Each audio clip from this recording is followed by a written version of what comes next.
mwabyumvise bakeya bonyene hano haruguru. Narimze ngo uyu munsi Imana irabitorera igisubizo mu izina rya Yesu. Hano ntibanyumvise, reka manuke hano mvuge gatoya. Narivuze ngo uyu munsi Imana irabitorera igisubizo mu izina rya Yesu. Imana irashira impamvu y'ubutabazi mu izina rya Yesu. Haleluya. Dusomere ngaho kuri 5. Maze Mose ashira Uhoraho amajambo yabo. Bajeje kuza kumubwira. Vuga ni why? Kubera iki twebwe tutariko turaronka ku mugabane. Mose yumva biramucanze. Mose aravuga ni aba bantu bari mukuri. Aba bantu bafise ibibazo. Umviriza ndinginga Imana yo mwijuru. Ikintu cyose kiri ku mutima wawe uyu Mose, Imana yo mwijuru kiyikoreko. Maze Mose agira gute? 5 honyene. Maze Mose ashira Uhoraho amajambo yabo. Maze Mose ashira Uhoraho amajambo yabo. Umviriza, ico kibazo cyabo ntago cyari kuzopfa kizanywe imbere y'Uhoraho iyo bano bakobwa batari guhaguruka kugira ngo ico kibazo kizanwe imbere y'Uhoraho. Nuko bano bakobwa bategerezwa guhaguruka. Imana yo mwijuru iguhereze gufata mu minwe ubuzima bwawe. Uhagurukira ingwara zaguhagurukiye, uhagurukira amagerageza yaguhagurukiye, uhagurukira ubukene bwaguhagurukiye, uhagurukira amajambo yaguhagurukiye, uhagurukira intege nke zaguhagurukiye, uhagurukira ibitero byaguhagurukiye, kugira ngo Uhoraho nawe ashobore guhaguruka. Murumva gufata mu minwe ingingo yawe, gufata mu minwe destiny yawe. Take in your charge kugira ngo ashobore gufatwa ingingo ihindura ibintu. Teme yacu uyu munsi kugira ngo ashobore gufatwa ingingo ihindura ibintu, hategerezwa kuboneka umuntu ahaguruka. Nibyo turiko turagusengera, ariko wewe wahagurutse bingana iki kugira ngo wegere Imana, kugira ngo ukorere Imana? Mbega ntiwagumye wiryamiye mu gihe usigeragezwa? Mbega ntiwagumye wigunze mu gihe Satani yaguteye? Mbega ntiwagumye wihereye mu gihe abarozi baguteye? Mbega ntiwagiye mu mwiherero? Bano bakobwa barabuze amahoro, barahaguruka baravuga ngo ibintu byacu bitegerezwa kubonerwa inyishu, kandi inyishu yacu iva ku mukozi w'Imana. Mose amaze kubumviriza izo bamubwiye, ibintu byabo aca bijana kuhoraho. Bino bintu byabo ntago byari kuzopfa bigiye kuhoraho mpaka bahagurutse. They need to stand. Kenera guhaguruka kugira ngo ibintu byabo bije imbere y'Uhoraho. Wowe wahagurutse uyu munsi ukava mu muhira uzanye umutwaro wawe, uzanye icifuzo cyawe. Uyu munsi nanje mpagaze ngangi intumwa mu gishingo cy'Imana nk'umuvugishwa n'Imana. Imitwaro yawe n'ubukene n'ibyaha n'ingorane n'ibitero by'abadayimoni n'iby'abarozi ndavyikorera, ndavyereka Imana mu masengesho turimo. Hari Imana iri bukore. Nimba wizera haguruka utere haleluya, tera haleluya, haleluya ya 3, haleluya ya 4, teri ya 5, teri ya 6. Indwariyo ya nyuma. Haleluya. Komera Imana amashyi menshi cyane. Yesu nadufashe cyane gose. Haleluya. Ariko abizera muri ngaha hano ndabona abantu ibintu byabo bigomba bishikire mu nyonga z'Imana kuva kera. Ndabona abantu Imana igomba ihaguruke ku bwabo. Ndabona abamarayika bagiye guhungabana kubw'ubuzima bw'abantu. Ndabona amafarasi agiye gucana ko amwe aduza ibibazo ayandi amanura ibisubizo, amwe aduza ibibazo ayandi amanura ibisubizo, amwe aduza ibibazo ayandi amanura ibisubizo. Nimba wizera tera haleluya. Mani dufashe cyane gose. Barajana bamaze kumubwira Mose arumviriza abo bakobwa babanje guhaguruka. Mwese turakwiye guhaguruka muri izo ntege nke kweli. reka kumubwira kuko si bose bari mu ntege mubwire urakwiye guhaguruka muri ivyo bihurimo birakeneye kubihagurukira kubera ko Satani ashobora kuguhagurukira we ntumuhagurukire ikosa rikomeye utazokura mu buzima.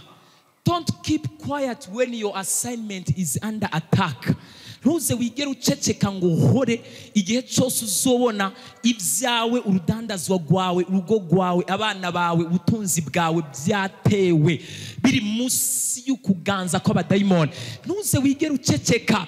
Guceceka ni kosa rikomeye cyane. Guceceka bisigura kuja mu ntege nke. Abarozi babateye ntimuryama ntimusinzira ukaca ugenda ukaryama ugasinzira.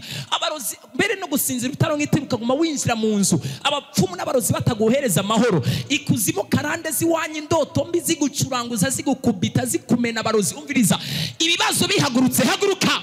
Abadayimoni bahagurutse haguruka. Ikuzimu bahagurutse haguruka. Babone ko nawe uhagararanye n'umugabo w'abagabo utari umuntu wo gupfa kwicwa nk'impene igiye ku macuniro nk'intama zigiye kubagwa utari inkoko yo gufata umutwe bakaca bakerera ko kanya ikemera. Babone ko uri umuntu yuzuye ubushobozi bw'Imana. Abarozi ntibakakumenyere, abadayimoni ntibakakumenyere. Ufise Imana, ufise Kristo Mana we. Hallelujah. Urabona umuhamagaro wawe wamaze gutegwa. Igikorwa cy'Imana ukora cyamaze gutegwa. Abana bawe batewe ugumucecetse. Urabona famiye yawe yatewe, you remain in silence. Urabona ubuzima bwawe muhiri wanyu harakajagari. Abana n'imishwano no gukubitana no gukomeretsanya. Umwana umwe ataha amasaha ashakiye, uwundi ingeso mbi zirahagurutse, uwundi aragwaye, umwe arakiza, uwundi aragwaye, umwe arakiza, uwundi aragwaye, umwe arakiza, uwundi aragwaye. Ukaguma wicaye. Never sit when your assignment is under attack. Ntugaceceke igihe ubona destiny yawe, igihe ubona ahantu kuri umukate, igihe ubona ahantu kuri umugisha, igihe ubona ahantu hari source y'ubuzima bwawe ariko harategwa. Stand up, arise, haguruka uhangane n'ubushobozi bw'umwijima n'abadayimoni. Imana ubushobozi n'ububasha yarabutanze mu izina rya Yesu. Abo turi kumwe bari hehe batere haleluya. Ariko hari umuntu turi kumwe ariko aranyumva ngaha basuri kurafashwa mbandanye cyangwa mpagarike. Imana idufashe cyane gose. Hallelujah, hallelujah, hallelujah. Whenever I see devil standing, igihe cyose mbonye Satani yahagurutse, hari abantu bakunda kugira ubunebwe bakavuga ngo ndafise ukwizera, God will work out. Imana idufashe cyane gose. Birebwa ngo kwizera kutagira ibikorwa. Kwizera kutagira ibikorwa kuba kugize gute? Gupfuye. Yesu nadufashe cyane gose. Hallelujah, hallelujah. You want ibintu ups and down n'ibintu byakajagari. Anytime devil is attacking, frustrations everywhere, kubura mahoro, nta muntu aguhani gwera, abantu bose barakwanka, abantu bari kubakuvugisha nawe, boss wawe ari karagukarira, ibintu byaparanganye, ibintu nubona iyo biko biraja. Hari ikintu cyaje kuganza gisanza amababa hejuru y'ubuzima bwawe na hejuru y'ibintu bwawe. Stand, hagarara, confront that demon. Hanga amaso yo demon uyibwire mu izina rya Yesu. Ndi munsi y'igicaniro cya repentance. Izi ngwara zirahagarara mu muryango, izi ngwara zirasohoka mu bana, umukene burasohoka mu banje, ingwara nirasohoka mu banje. Ikicankiro kirandekura. Satani urabizi uri kurangerageza ariko ntushoboye. Abarozi mwaje gutesta ko bishoboka ariko ndabafitiye amakuru atari ku ivumbi. Ntabwo bishoboka, ntabwo bishoboka kubera ndi kumwe na Yesu. Tela hallelujah. Mani dufashe cyane gose. Hallelujah, hallelujah, hallelujah. Satani ni ahaguruka akavuga ni he, nawe haguruka umubwire he he, akavuga ngo he he he, nawe mubwire he he he he he he. Abarozi bavuga ni we, bwa ni we. Abadayimoni bavuze ni he, bwa ni he he. Bakange na bubasha bafise ku buzima bwawe. Tela hallelujah. Mani dufashe cyane gose. Don't be afraid of those devils. Nimubatinye kubera uri ku ruhande wacu arakomeye gusumba uri ku ruhande rwawe. Mana dukorana nayo ntago ari nyantege nke. Our God is bigger and huge and well able to collect and to serve every your heart desires. Imana yacu irashoboye gukosora no gutanga no gukora no guhaza ibyifuzo by'umutima wawe byose. Mana dufashe cyane gose. Hallelujah. Turi kumwe ngo dutele hallelujah. Komera Imana amashyi menshi cyane. Yesu adufashe cyane gose. Imana idutabare. Hallelujah. Yesu aravuga ngo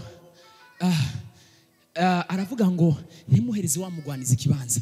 Don't give any simple place to the devil. Satani araje arubatse mu mutima wawe. Akubatsemo ubwoba, urabuhaye uburenganzira. Satani akakubwira ni ndakwica. Abarozi bakakubwira ni ntaho uzogera. Umurozi ni akubwira ngo ntaho uzogera, mubwire ni nawe ntaho uzogera. You are reaching nowhere. Waranyugaye nanje ngiye kukugara. Yes.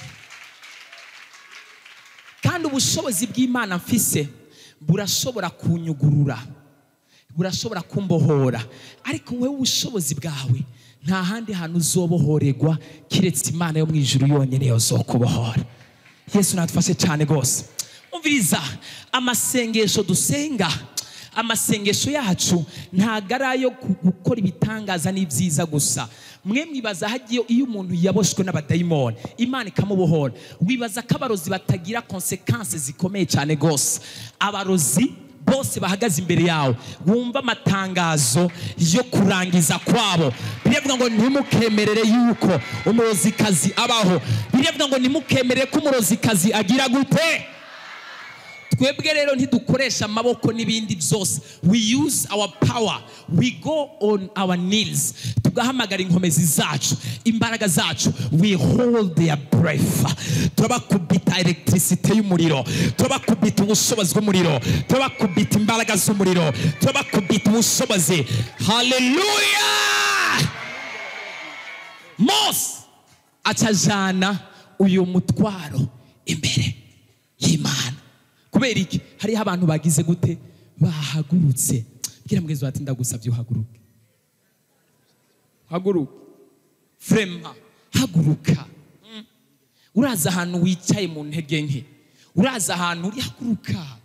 Ya, haba daimoni nibakubuza amahoro ngucuguma uri stand. Kandi nimba udashoboye guhagarara neza, ngwino twiyegamike ko twebwe twarahamagariwe kuyikorera uburemere bwose no kubwihanganira. Ngwino twiyegamike ko tugufata ukuboko tugutsindagize, tujana ibyawe ku Mana tugende kuvyereka uhoraho mu izina rya Yesu. Hallelujah.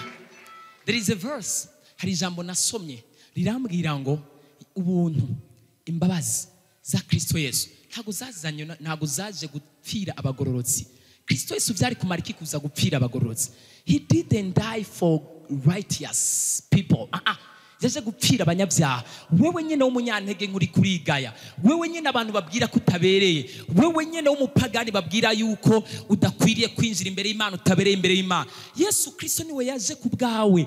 Ntago yazanywe n'abagororotsi, ariko yazanywe n'abanyabyaha. Yaje gupfira wewe, yaje gupfira wa munyabyaha, waje gupfira wewe w'umunyantege nke, yaje gupfira wewe nyene. Amaraso Yesu Kristo niwe wakeneye, reka kuyatumbereza handi. Twega amaraso yaramaze gukora igikorwa. Ubu anye yaratwejeje, twaramwakiriye. Ubu turiko turoga mu buntu bw'amaraso yiwe. Ariko nawe utararonka ku maraso yiwe, uyu munsi Imana itembesha isoko y'amaraso mu buzima bwawe mu izina rya Yesu. Hallelujah. Dusomere hepfo gatoya, hasomo haheze unyarutse mu bubangutsi. 6. Uhoraho abarira Mose ati abakobwa ba Serufehadi bavuze iby'ukuri. Uhoraho arajanye ya mitwaro rero, bajeje kumubwira babakobwa 5 baje barira bavuga ni Mose, twebwe waduhoye iki? None kubera iwacu atamuhungu yavutseyo kandi na se wacu akaba yarapfuye, waduhoye iki? Mose atarafata ya mitwaro ayijana ku Mana, ariko kubera ko hari abamaze guhaguruka hanyuma nuko uzubahe kwe kugira ishambo muri wabo. Mose ajana kubwira Imana gasubiremo kajya nyene. gatandatu ego uhoraho abarira Mose uhoraho abarira Mose ati abakobwa ba Serufehadi bano bakobwa ba Serufehadi bavuze iby'ukuri ibyo bavuze n'ukuri nuko uzubahe nukuzubahe kwe kugira ishambu mubi wabo uzuba umviriza kano kantu kuntu karyoshe Imana idufashe cyane gose haleluya haleluya ariko turi kumwe ngo tutuze ikiganza ngiye kurangiza Imana idufashe cyane gose haleluya Mose kubera afise urukundo kuri bano bantu ataragenda bibwira Imana we bano bantu bavuze iby'ukuri ntago abwiye Imana ngo igire icikoze ariko atanguye kubasabira atanguye kubwira Imana ibyo bakorera hano mu kanya nanje ngiye kubwira Imana ibintu bakorera mu izina rya Yesu yo ababyizera bari hehe batere haleluya atanguye kubwira Imana bahereze nabo bavuze iby'ukuri koko nta muhungu bagira iwabo koko nta urugo rwabo nta mugabo urimwo koko urugo rwabo nta wize amashuri menshi arimwo koko urugo rwabo nta wajabutse imbibe ngo aje hanze kure arimwo koko iwabo nta muntu akomeye arimwo koko nta muntu wo kubavugira bafise koko nta muntu wo kubashigikira bafise ariko ko baje kubwira je umuherezi kandi ukaba warampamaye ngo ndababere umuvyeyi ndababere umwungere nanje ndazanye imitwaro yabo kandi ko batemeye kuguma muri burya buzima ariko bagahaguruka bakava mu nsago zabo nanje ndazanye imbere yawe imitwaro yabo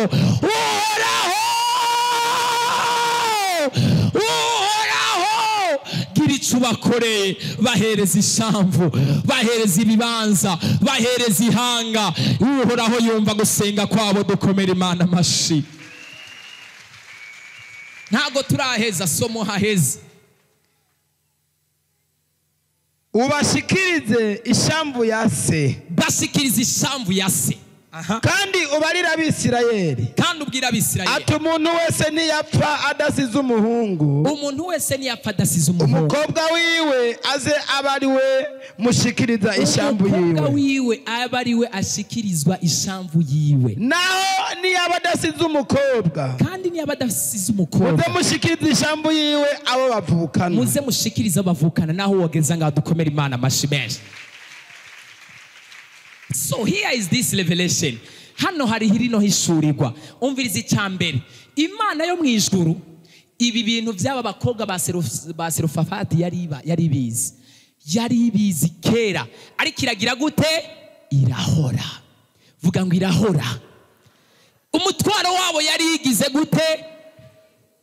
Ibibazo byabo yari yigize gute? Ariko irindiriye ko bagira gute? Bahaguruka. Kira mwiza ati haguruka. Mana dufashe cyane gose. Imana yari ibazi. Irindiriye ko hari umuntu ahaguruka mu muryango. Umviriza ndakubarire, nturindire abandi Imana izokoresha mu muryango iwanyu. Ni wowe Imana yashizeho imbuto yo kuba umugisha n'umuhezagiro mu ruvyaro rw'abakomoka mu nda ya mama wawe. Ni wowe Imana izohezagira kugira ngo uhezagira abandi. Ni wowe Imana irindiriye kugira ngo ikoreshe. Ni wowe Imana igomba gukoresha mu gushira abandi hejuru. Mana yanze abantu ntago bariko baravyakira we. Ni wowe Imana izokoresha mu kubohora benshi. Ni wowe Imana izokoresha mu gutabara benshi. Ni wowe Imana izokoresha mu gutabara umuryango. Ni wowe Imana izokoresha mu kugaburira abandi. Tela hallelujah. Don't wait for others. Birasaba gusa kuhaguruka.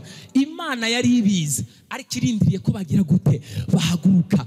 Bamaze guhaguruka Mose nawe acarajana ku Mana. Imana nayo imaze kubyumva. Umviriza ishurirwa rikomeye ngaha. Imana ikihindura amategeko. Hacafatwa ingingo kubera abakobwa bahagurutse, kubera bano bantu bahagurutse hacafatwa ingingo. Iravuga ni ko ibyo bavuza ari ukuri, muze mubahereze ku mugabane wa base. Umugabane wa base wose mubahereze. Imana idufashe cyane gose. Umugabane wose wahushije uyu munsi Imana yugutombereze ko mu izina rya Yesu. Urugo rwiza wahushije uyu munsi Imana iri gutumbereze ko mu izina rya Yesu. Amahoro wahushije uyu munsi Imana yagutumbereze ko mu izina rya Yesu. urugendo wawushije uyu munsi Imana iri gutumbereze ko mu izina rya Yesu. Icubahiro wawushije Imana ikigutumbereze ko iwawe no mu muryango iwawe no mu nzu iwawe mu izina rya Yesu. Imana ikuduze hejuru mu izina rya Yesu. Imana ikwambike ubwiza bwayo mu izina rya Yesu. Nimba turi kumwe tera haleluya. Se wabo yarapfuye kandi yapfiriye mu byaha, ariko kubera bahagurutse babuza amahoro Mose nawe aja kubuza amahoro Imana ikirahindura amategeko, haca hafatwa ingingo ihindura ibintu byose. Uyu munsi Imana yambwiye ngo hari ingingo igiye gufata. Abarozi bari barakuboshe ibintu byabo bihindure, karande zari zarakuboshe ibintu byabo bihindure. Umviriza ndakubarire, nimba uri ngaha iwanyu bapfa bakenyutse cyangwa bagapfira ku gihe cya hafi cyangwa batagera kure mu buryo runaka, iyo ngingo irahinduka. Hari sinyatire igiye gusinywa y'ingingo sasa Imana igiye gufata yo kuramba, yo kubaho neza, y'agakiza, yo kugororoka, yo kugera kure, yo kubaho neza, yo gutungana, yo kunesha icyaha, yo gusokoroka muri karande. Nimba turi kumwe teraha abizera barihe batere haleluya. Now nimba uzi ko ari ingingo iyo ariyo yose umuntu uwo ari we wese yakubwiye akakubwira ngo kubera ukomoka mu muryango utize ntuzogera, kubera udafise inzobe, kubera ko utari mugufi utari muremure, kubera ko utize amashure menshi, kubera ko utambara neza cyane, kubera yuko utazi Igifaransa, utazi Icongereza, kubera ko utazi indimi, nta hantu ushobora kugera. Akaba ari ingingo bagufatiye. Hari yindi ngingo ije kuvuguruza ibintu kandi ije guhindura ibintu. Iyo bahari abantu babyizeye ngaha nari kuba mbona haleluya ifise inkomezi nyinshi. Imana idufashe cyane gose. Hagira umuntu avugira ngo ingingo ihindura ibintu, decision ihindura ibintu.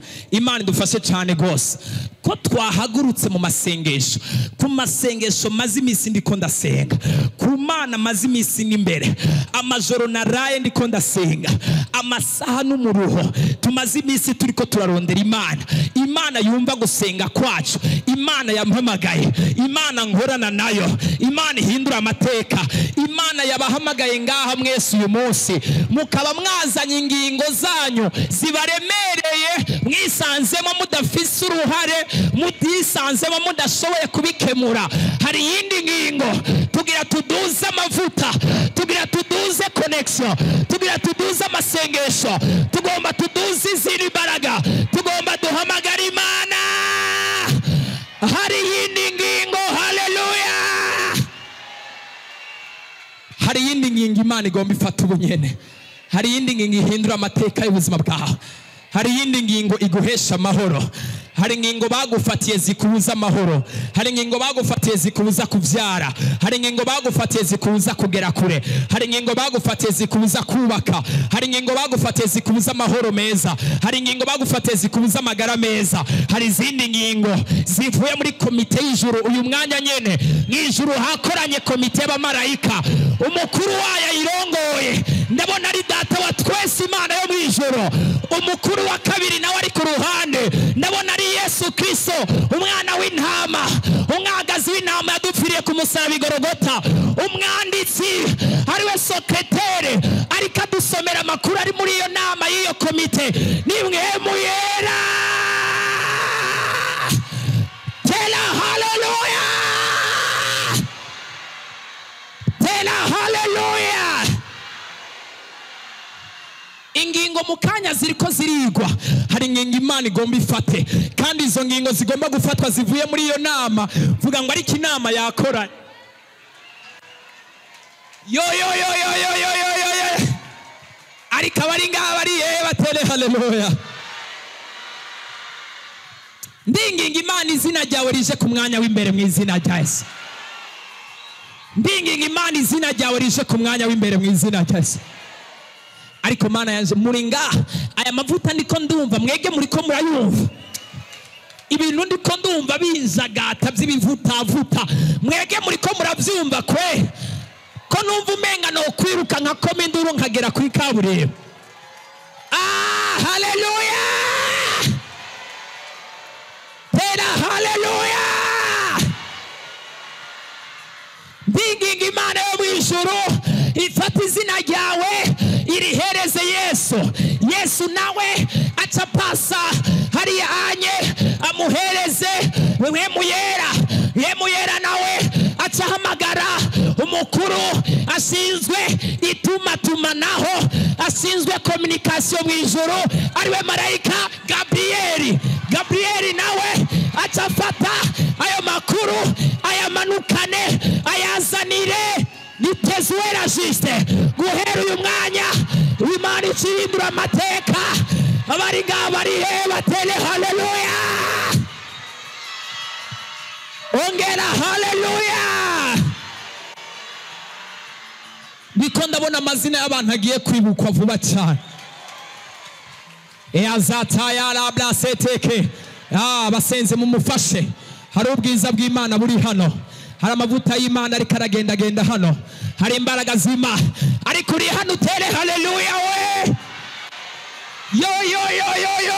yo mana yanje we ndumva umenga no kwiruka ndumva hari inama ikomeye iri kirakogwa mu ijuru ingingo zigiye gufatwa aho kabereye ni kera aho waririye ni kera aho warenganije ni kera warabuza abantu bakumviriza warabuza abantu bagutega amatwi warabuza abantu bakumva warabuza abantu uririra warabuza abantu uterekako igitugu ngo baririreko ariko inama yakoranye mwijuru inama yakoranye masata ya brasete mwijuru inama yakoranye mwijuru inama yakoranye niko ndumva Imana iri kirambarira ngo hari ingingo nshasha zigiye gusinywa.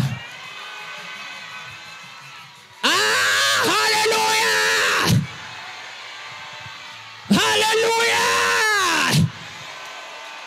muri izo ngingo hari ingingo zikura abantu muri karande muri izo ngingo hari ingingo zihesha abantu abagore muri izo ngingo hari ingingo zihesha abantu abagabo muri izo ngingo hari ingingo zihesha abantu promotion muri izo ngingo hari ingingo zihesha abantu akazi muri izo ngingo Imana igiye gufata irahindura ingingo abadayimoni bari baragufatiye ishire ingingo nshasha ishire ko na sinyatire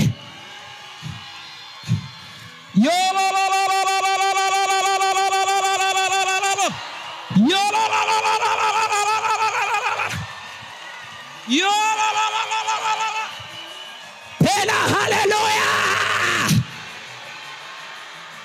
haleluya ongeri yindi haleluya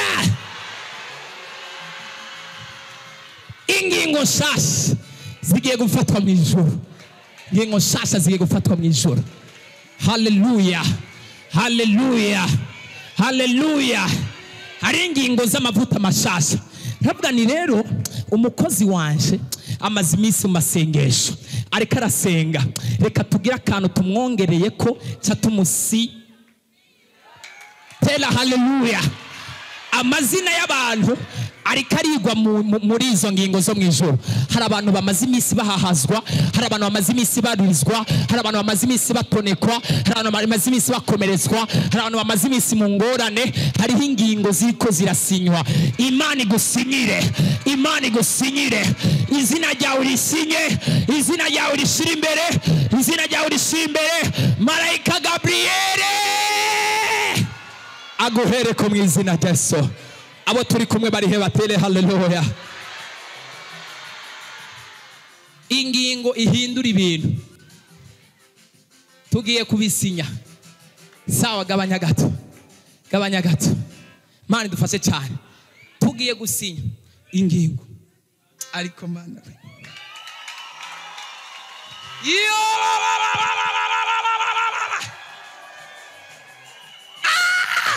ndumva ibintu biteye ubwoba ndumva inama yo mu ijuru irimwo abakuru bakomeye, irimwo abahambaye, irimwo abavuga bigakomera. Ndiko ndumva abarozi batanguye guhungabana. Ndiko ndumva ikuzimu batanguye kuvuga ni iki gitero aba bantu baduteye katacu twari twiteguriye. Bino bikoresho bariko baradutera by'ingingo nshasha bimeze gute? Ko numva hari yindi ramforo bafise. Umviriza uyu mwanya, amashimwe, amashi yawe, induru yawe igiye kumvikana nk'imizerere mu matwi y'abasi bawe. Haleluya, tera haleluya, ongereza yindi haleluya. Isengesho ritoya naho uzorisenga, inama ifashe ingingo kigiye kuzana ampli yongereza base igiye kwamplifya. Ariko bano bantu Mana yanze muri ngaha canke mwataye. Tera haleluya. Abasenzi Imana irabongereje ampli mu izina rya Yesu. Abakozi b'Imana, Imana iraje kwamplifya amajwi yanyu mu izina rya Yesu. Uzovuga ngo mu izina rya Yesu, mu matwi y'abapfumu n'abarozi hazokuba pa pa pakata pa pa pa pa pa. Tera haleluya. Bazokumva inkuba n'imiravyo na tremblema n'ibiki byose kubera hari ampli. Inama yo mu ijuru ivuze ko hari ampli, amajwi yanyu Imana ije kuyamplifya. Hari ubundi bushobozi Imana ije gutanga mu izina rya Yesu.